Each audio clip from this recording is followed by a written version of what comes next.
नमस्कार दोस्तों, स्वागत है आपका फिर से जेडएक्स न्यूज में। आज के इस वीडियो में हम आपको बताने वाले हैं प्यारे देश भारत सहित दुनिया की हर छोटी से लेकर बड़ी खबर। तो दोस्तों, वीडियो शुरू करने से पहले हमारे चैनल को सब्सक्राइब जरूर करें और बेल आइकन जरूर दबा दें, क्योंकि दोस्तों हमारे चैनल पर आपको जो भी वीडियो मिलेगी उस वीडियो को देखने के बाद आपकी नॉलेज भारत के साथ जो दुनिया के रिश्ते हैं उसके बारे में और बढ़ेगी ही, और इसी के साथ आपका दुनिया को देखने का नजरिया भी बदल जाएगा। इसलिए आपका चैनल को सब्सक्राइब करना और वीडियो को लाइक करना बहुत जरूरी हो जाता है। तो दोस्तों, 50,000 सब्सक्राइबर की गिनती बहुत जल्द पार होने वाली है, तो इसी के चलते चैनल को जितना हो सके उतना प्यार दीजिए।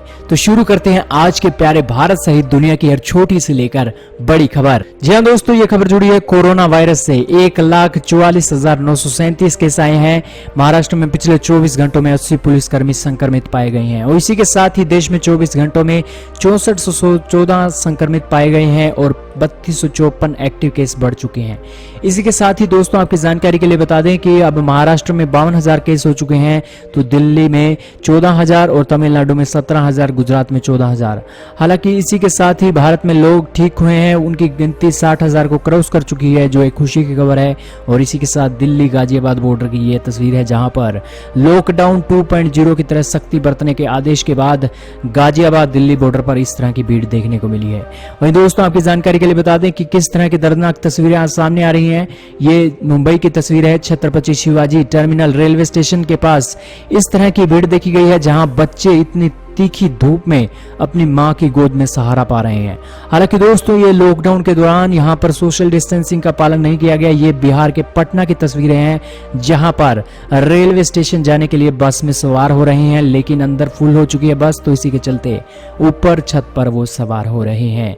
वहीं दोस्तों, चलते हैं अगली बड़ी खबर पर। यह खबर जुड़ी है, जिन 5 राज्यों में कोरोना के 80% मामले आए, वहां पर विदेशियों की आवाजाही सबसे ज्यादा रही है। जी हां दोस्तों, रिपोर्ट में खुलासा हो चुका है कि जिन 5 राज्यों में कोरोना वायरस के 80% मामले हैं, वहां मार्च अप्रैल में 61% यात्री विदेश से आए थे।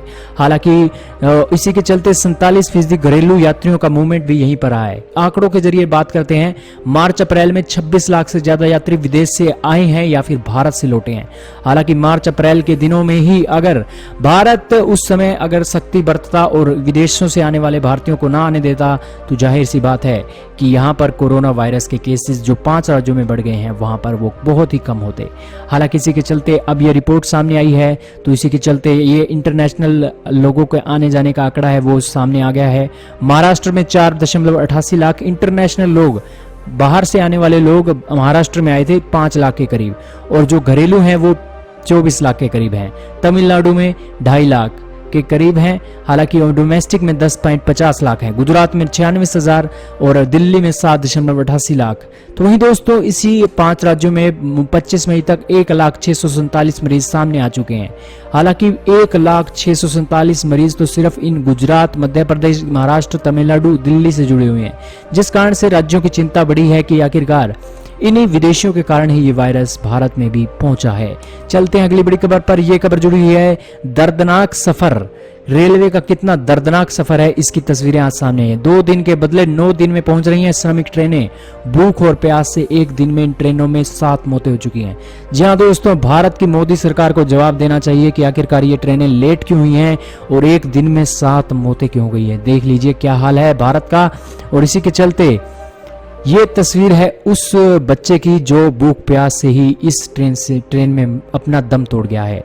हालांकि घर की आस में उसकी आंखें खुली रही हैं, लेकिन वो अपने शरीर को छोड़ गया है। हालांकि वह अपने पिता के साथ दिल्ली से आ रहा था। मुजफ्फरपुर में बतिया की ट्रेन में चढ़ने के दौरान उसने गर्मी से दम तोड़ दिया। दोस्तों, इस गर्मी के बाद इस कोरोना महामारी ने भी लाखों जिंदगियों पर एक बहुत बड़ा सवालिया निशान खड़ा कर दिया है, और इसी के साथ भारत की मोदी सरकार को भी अब इस तरह के हालातों से निपटने के लिए कोई ना कोई कदम उठाना होगा। हालांकि दोस्तों, ये बहुत ही दर्दनाक खबर है, और इसी के चलते हमारी संवेदनाएं इस बच्चे से भी और उन 7 लोगों से जुड़ी हुई हैं। चलते हैं अगली बड़ी खबर पर। यह खबर जुड़ी है, कोरोना पर नई रिसर्च हुई है, जिसी के साथ संक्रमण के 11 दिन बाद मरीज को डिस्चार्ज कर सकेंगे। दूसरों को संक्रमण का खतरा नहीं, भले ही टेस्ट पॉजिटिव हो। जी हां दोस्तों, सिंगापुर के शोधकर्ताओं ने आज ये दावा कर दिया है कि भारतीय मूल के संक्रामक रोग विशेषज्ञ ने अपनी रिसर्च में दावा किया कि कोरोना के 73 मरीजों पर रिसर्च हुई है, और उन्होंने पाया है कि 11 दिनों बाद जो ये वायरस है उसका कहर बिल्कुल कम हो जाता है और वो वायरस से ह्यूमन टू ह्यूमन नहीं फैलता है। और ये बहुत ही अच्छी रिपोर्ट है और उसके जरिए भारत में डिस्चार्ज पॉलिसी को लेकर और भी सुधार हो सकते हैं। और इसी के चलते वर्तमान में हॉस्पिटल में 2 बार नेगेटिव टेस्ट आने पर डिस्चार्ज करने की अनुमति मिल जाती है। हालांकि नतीजों के रूप में सामने आया कि मरीज में लक्षण दिखने का समय संक्रमण से 7 से 10 दिन का रहता है।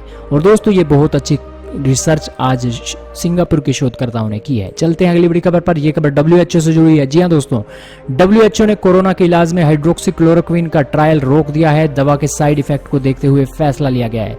जी हां दोस्तों, हालांकि अमेरिका के राष्ट्रपति डोनाल्ड ट्रंप हाइड्रोक्सीक्लोरोक्विन नाम की दवा लेने की बात कर रहे हैं, लेकिन इसी के साथ ही हाइड्रोक्सीक्लोरोक्विन के दवा का मरीजों पर कोई भी खास असर नहीं देखने को मिला, ऐसा WHO कह रहा है। हालांकि भारत में तो इसका बहुत अच्छा खासा असर देखा जा रहा है और मलेरिया की दवा ये भारत में बहुत कारगर साबित हो रही है। इसी के साथ ब्राजील के राष्ट्रपति ने भी हाइड्रोक्सीक्लोरोक्विन नाम की दवा को एक कारगर साबित बताया है, मगर दोस्तों WHO ने इसे कारगर नहीं बताया है। हालांकि ये एक वर्ल्ड लेवल पर काम करती है, इसलिए इसे कारगर नहीं बताया गया और एक पर्टिकुलर एरिया में ये जरूर कारगर है और भारत में हाइड्रोक्सीक्लोरोक्विन से ही एक हद तक मरीजों का इलाज किया जा रहा है। मगर दोस्तों चलते हैं अगली बड़ी खबर पर। यह खबर पाकिस्तान से जुड़ी है। जी हां दोस्तों, पाकिस्तानी नागरिक ने गुरुद्वारे में तोड़फोड़ की, दीवारों पर लिखा कश्मीरियों की मदद करना वरना सबको मुश्किल होगी। जी हां दोस्तों, आतंकी गतिविधियों से बाज नहीं आ रहा है पाकिस्तान और इसके चलते इस तरह की गतिविधियां ब्रिटेन में देखने को मिली हैं। ये पाकिस्तानी नागरिक है जो लगातार यहां पर पोस्टर लगा रहा है और इसी के साथ टूटी फूटी अंग्रेजी में हाथ से लिखा हुआ एक नोट भी उसने छोड़ा है। हालांकि पाकिस्तानी है इस बात की पुष्टि इस बात से हो जाती है क्योंकि वो टूटी फूटी अंग्रेजी में अपने हाथ से लिखा हुआ एक नोट छाप कर गया है और इसमें यही लिखा था कि गुरुद्वारे और दीवारों पर यही लिखा था कि कश्मीरियों की मदद करो वरना सबको मुश्किल होगी। हालांकि दोस्तों ये पाकिस्तानी लोग इतने पैसे लगाकर ब्रिटेन में जाते हैं और वहां पर जो टेररिस्ट ग्रुप हैं उनके धक्के चढ़कर ये अपना जिंदगी बर्बाद कर लेते हैं। हालांकि अब इसकी हरकत के बाद ये पाकिस्तानी नागरिक को वापस पाकिस्तान भेजा जाएगा, जिसके बाद इसके ऊपर गाज और गिरेगी। हालांकि यहाँ रहता तो वो डॉलर कमा सकता था, मगर यहाँ पर उसने ऐसी करतूत करके अपने ही पैरों पर कुल्हाड़ी मार दी है। ये खबर गुरुद्वारे की आई है तो उसके बाद जो गुरुद्वारे के सिख हैं उनका विरोध भी अब पाकिस्तानी लोगों पर बढ़ जाएगा। हालांकि दोस्तों गुरुद्वारे में किसी भी तरह का भेदभाव नहीं किया जाता, मगर इस तरह की हरकतों से बचने के लिए गुरुद्वारा प्रशासन भी सख्त कदम उठा रहा है। आपकी जानकारी के लिए बता दें कि ये घटना लंदन के डरबी की गुरु अर्जन देव गुरुद्वारे की है। हालांकि सभी सेवादारों और कर्मचारियों ने सुरक्षा सुनिश्चित करने के लिए नियम कड़े कर दिए हैं। ये CCTV में कैमरे में कैद हुआ था पाकिस्तानी नागरिक। हालांकि दोस्तों पाकिस्तान के लोगों और पाकिस्तान के PM को शर्म आनी चाहिए क्योंकि पाकिस्तानी नागरिक ब्रिटेन में भी अब बदनाम होने लगे हैं। और दोस्तों कहीं ऐसा ना हो कि पाकिस्तानी नागरिकों की छवि चीनी लोगों की तरह हो जाए, क्योंकि चीनी लोगों के मुंह तोड़ रहे हैं ब्रिटेन के लोग, वो आपने देखा ही होगा। चलते हैं अगली बड़ी खबर पर। यह खबर जुड़ी है अमेरिका से। जी हां दोस्तों, अमेरिकी विशेषज्ञ मास्क की जगह फेस शील्ड को दे रहे हैं तरजीह। इसे पहनना और दोबारा प्रयोग करना आसान होता है, यह संक्रमण से भी बचाती है। वाकई में दोस्तों ये फेस मास्क और ये फेस शील्ड है जो बहुत ही कारगर है। वाकई में इसको पहनकर अगर आप मास्क पहनते हैं तो बहुत ही ज्यादा आपको प्रोटेक्टिव तो होता ही है और इसी के साथ ही आपको जो संक्रमण लगने का खतरा है उसमें भी बहुत कमी आती है। और इसी के चलते अमेरिका के डॉक्टर और अमेरिका के सभी लोगों को ये फेस शील्ड बहुत पसंद आ रही है। हालांकि दोस्तों भारत में भी सभी दुकानदारों को जहां पर लॉकडाउन खुल गया है वहां पर इस तरह की फेस शील्ड डालनी चाहिए, क्योंकि ये फेस शील्ड उन दुकानदारों को संक्रमण के खतरे से बचाएंगी और वाकई में उन्हें अगर किसी तरह की सांस लेने में अगर मास्क पहनने में कोई ऐसी घबराहट सी होती है या फिर उन्हें अजीब सा लगता है तो ये फेस मास्क उनके संक्रमण के खतरे को बहुत कम कर देगा और ये फेस शील्ड बहुत अच्छे काम करती है। चलते हैं अगली बड़ी खबर पर। यह खबर जुड़ी है 1 मई के बाद पहली बार सार्वजनिक रूप से नजर आए किम जोंग उन परमाणु क्षमता बढ़ाने को लेकर बैठक कर रहे हैं। जी हां दोस्तों, आपको जैसे पता ही है कि अमेरिका के राष्ट्रपति डोनाल्ड ट्रंप ने कहा है कि हम 1992 के बाद अब परमाणु बम का टेस्ट करने वाले हैं। हालांकि अमेरिका 1000 से ज्यादा टेस्ट कर चुका है, लेकिन फिर भी ना जाने वो क्यों परमाणु बम का टेस्ट करना चाहता है। हालांकि अगर परमाणु बम का वो टेस्ट कर लेता है तो जाहिर सी बात है कि उत्तर कोरिया भी परमाणु बम का टेस्ट करेगा और इसी के बाद उत्तर कोरिया टेस्ट करेगा तो जाहिर सी बात है कि अमेरिका चाइना को सबक सिखाने के लिए और रशिया को सबक सिखाने के लिए परमाणु बम के टेस्ट कर रहा है। और इसी के चलते अगर अमेरिका टेस्ट करेगा, अमेरिका के बाद रशिया करेगा, रशिया के बाद चाइना करेगा, चाइना करेगा तो जाहिर सी बात है कि पाकिस्तान को छोड़कर भारत तो इस परमाणु बम में आएगा ही, और भारत भी परमाणु बम का टेस्ट करेगा ही, क्योंकि भारत को अभी तक परमाणु बम के लिए जो एक ओहदा होता है वो ओहदा नहीं मिला हुआ है, और इसीलिए भारत परमाणु बम का टेस्ट कर सकता है। मगर दोस्तों इस तरह की बैठक आज जो किम जोंग उन कर रहे हैं, उसके बाद जो परमाणु बम चलाने और परमाणु बम का टेस्ट करने का खतरा है वो बढ़ गया है। हालांकि 1996 में ये डील हुई थी कि कोई भी देश अपने देशों में परमाणु बम का टेस्ट नहीं करेगा, और अगर उसने ऐसा टेस्ट किया तो उसके ऊपर कड़े से कड़े सैंक्शंस लगेंगे। हालांकि इसी के चलते भारत के ऊपर सैंक्शंस भी लगे थे 1998 में, जब भारत ने परमाणु हथियार का बम का टेस्ट किया था। लेकिन दोस्तों उसी के बाद से ही अब ओपन स्काईज ट्रीटी में जो अब डील टूटी है भारत, रशिया और अमेरिका की, उसके बाद से परमाणु बम के टेस्ट को लेकर खबरें सामने आ रही हैं। चलते हैं अगली बड़ी खबर पर। यह खबर आम से जुड़ी है। जी हाँ दोस्तों, फलों का राजा होता है आम, और इस आम के कारोबार पर अब लॉकडाउन का असर हो गया है। दरअसल दोस्तों लॉकडाउन का असर इस कदर देखा जा रहा है क्योंकि अल्फांसो और केसर तक के आमों की जो एक बिक्री है वो काफी घट गई है। हालांकि अल्फांसो और केसर का आम बहुत ही बेहतरीन और शानदार माना जाता है, और इसकी सप्लाई तो विदेशों में होती है, और इस विदेशी आम को लेकर इसकी शॉर्टेज भी बहुत देखी गई है और इसकी महंगाई भी बहुत देखी गई है। लेकिन इस साल विदेशी ग्राहक न मिल पाने के कारण इसकी बिक्री 20 से 30% तक कम हो सकती है, जिसके जरिए इसके रेट भी अब कम होने लगे हैं। हालांकि दोस्तों खुशी की खबर और आम बाजार से इस तरीके से जुड़ी है कि दशहरी आम 25% तक महंगा हो सकता है। हालांकि दशहरी आम ज्यादातर भारत में ही बिकता है, और इसी के चलते दशहरी आम को लेकर बहुत अच्छी खबर निकल कर आई है। हालांकि अल्फांसो आम मुंबई और पुणे जैसे शहरों में 700 रुपए प्रति दर्जन तक बिकता है, जिससे आप सोच सकते हैं कि कितना बेहतरीन क्वालिटी का होगा।